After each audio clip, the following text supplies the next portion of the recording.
Entitled Mom thinks the ER is a hotel. When I did one of my mandatory internships at the hospital, I used to help out at the ER after hours from time to time, because they were understaffed and were happy to have another helping hand. It was flu season and the hospital was packed. It was a busy day because there had been 2 major and several minor car accidents from icy roads. Ambulances were waiting in line for 45 minutes. We didn't have any chairs left in the waiting room, chairs from the staff room included. All stretchers and beds were occupied, and some had to be placed in the corridor. Everybody was running, trying to keep up with the workload.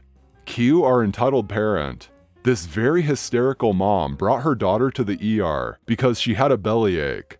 Of course, I couldn't tell for sure, but it seemed like the daughter was a bit overdramatic. The whole thing seemed a tad theatrical. But fair enough, they were placed into one of the cabins. The daughter was thoroughly examined, vitals were checked, an ultrasound was done, blood was drawn. Mother Bear was pacing up and down the cabin in hysterics. The good news came in. The daughter had an upset stomach, at worst. She was recommended a heating pad and some tea. We expected the duo to be relieved, but they seemed a tad disappointed. But okay, whatever. The attending nurse and I looked at them, expecting them to leave the desperately needed cabin and the obviously overflowing ER. When it became increasingly obvious that they both were not planning to do so anytime soon, the nurse politely asked them to do so. The mother glared at us in shock. Excuse me? My daughter needs to rest. Let her sleep here. She should be observed by professionals. She's fragile, you know. I could tell that it took the nurse a lot to not start screaming or crying or both. She calmly explained that we needed the cabin because we had to care for a lot of very sick patients that were still waiting. Some were visibly in pain. But Entitled Mom responds, "My daughter is sick. All these procedures were very exhausting for her. She needs rest. She needs this bed. Let her sleep for God's sake." The mother started a monologue about why her oh-so-sick daughter deserved the bed and needed to stay. We then decided to get the head nurse and a doctor. They most definitely had better things to do than listening to Mama Bear's complaints, who threw them out politely but with emphasis. The girl in question was a teenager. When we asked Mama Bear to leave to ask about the pregnancy, etc., the symptoms remained the same. The girl didn't seem to be more relaxed when separated from Mom. The mom had no clue about medicine and/or hospitals. Other underlying conditions were denied by both. The disappointment from them was more about us not doing more to help her poor daughter. Us just blatantly telling them that nothing was wrong, which some people take offense to since they feel as if nobody believes them, and then having the audacity of expecting them to leave. Entitled Mom tells me my 14-year-old sister was asking to be harassed, gets roundly embarrassed. So I'm 16, almost 17, and my sister is 14. We were raised by a single dad who is ex-military and firmly believes if someone starts a fight with you, then you should end it. I attend a pretty swanky boarding school in the UK, and there's plenty of entitled moms and kids running around, but are the sort of rich and don't realize they're a bit dense sort of people. Me and my sister are in separate boarding houses, but we do see each other most days. I love my sister and often feel the need to stick up for her. In the boarding house next to mine, there is entitled kid. He is 17 and a very unpleasant young lad. He's not particularly bright as a student, but he's in the first team for rugby and is generally quite athletic. He's been known to be a bully for quite a while now, but he also seems to have a darker side, and many girls have accused him of making creepy comments and openly threatening them. Around the start of October, our drama class began to do casting for High School Musical. My sister is obsessed with it for some reason, so me being the good brother and one of the favorite drama students, I take it as a scholarship. I managed to get her a role as a backup dancer, and she was really happy. Entitled Kid also decided he wanted to foray into drama, and was also cast as a backup dancer, since his acting and singing were questionable at best. This means he was working closely with my sister and the other dancers most of the time. No problem, right? Wrong. My sister tells me in the first 2 days he was already getting creepy with her and some of the other girls. More concerningly, younger backup dancers. I talked with my girlfriend about it and decided the next day I'd have a polite word with him. I'm slightly autistic, so sometimes I need guidance on how to handle things like this. The next day when I went into the drama room, I clearly heard him say something which I will not repeat here to my sister and another girl. I walked up to him, already not in a fantastic mood, and said something along the lines of, "Don't you dare say that to my sister or any of the girls here, you understand?" "Or what?" he responds. This next part I clearly didn't think through properly, but I said, "Well, I could either knock your lights out, or you get kicked out of the play and the rugby team with what I've heard you say."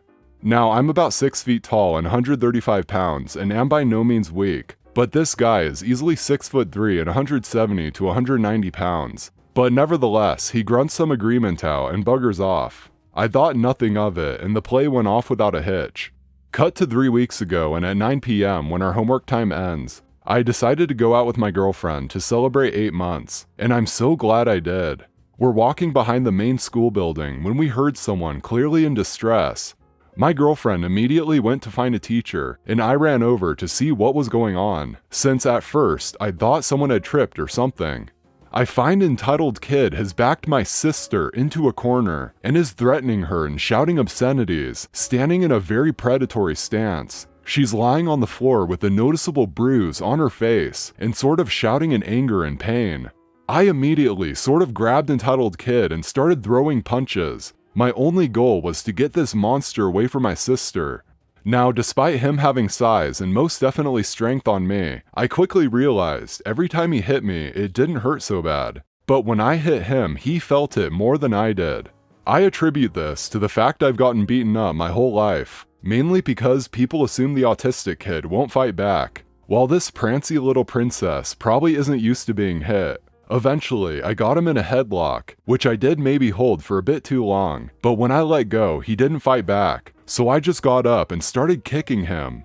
I'm not one for excessive violence, but something about this predator attacking my tiny, relatively defenseless sister had me seeing red. Of course, in a case of very bad timing, my girlfriend and a teacher showed up just as entitled kid starts to get the crap kicked out of him. The teacher naturally separates us and gets us both sent to the headmaster's office the following morning.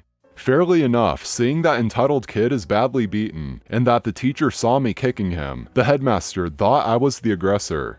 Which also makes relative sense, since entitled kid's disciplinary record is for the most part clean, and mine has a few fights on it.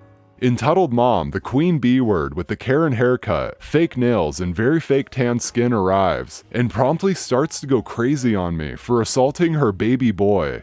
I once again did myself zero favors by bellowing back just as loud about what a piece of crap her child is, all in front of the headmaster. I couldn't care less either. As far as I'm concerned, entitled kid was about to sexually assault my sister, and this B-word was defending him. At this point, I was beginning to think that I could be in big crap. Fights aren't something my school appreciates, and I could maybe even face expulsion. That is, until my girlfriend and my sister showed up, having asked the headmaster to hear their side of the story, and claiming to have proof. It turns out my sister, the clever bastard she is, had started recording on her phone while it was in her pocket when entitled kid approached her. Effing genius she is. The video lasted 7 minutes roughly, and was full of entitled kid threatening to sexually assault her, saying how she would fight back, etc., and ending after the teacher showed up. At this point, the headmaster decides that our parents will meet with him about entitled kid's behavior and mine. After the meeting, my dad told me that entitled mom basically called me a menace to society, along with saying that I should be kept away from the normal kids. My dad was infuriated and said, "At least I didn't raise a pedo." Amid their bickering, the headmaster showed them the video, but it's more so a black screen and some audio. Entitled mom then tried justifying entitled kid's words by saying, "Well, the B-word was asking for it for talking to my kid like that." I'm surprised my father didn't cave her skull in for that remark. In the end, the kid has been expelled, after some other girls also told the headmaster some of the unsavory things that the kid has said and done to them. His mother has also been permanently removed from school grounds. She was a careers advisor, apparently. My dad is proud of me, and my sister got pizza and will get a new computer for her bravery. She responded to all his creepy comments very insultingly. It was very brave of her.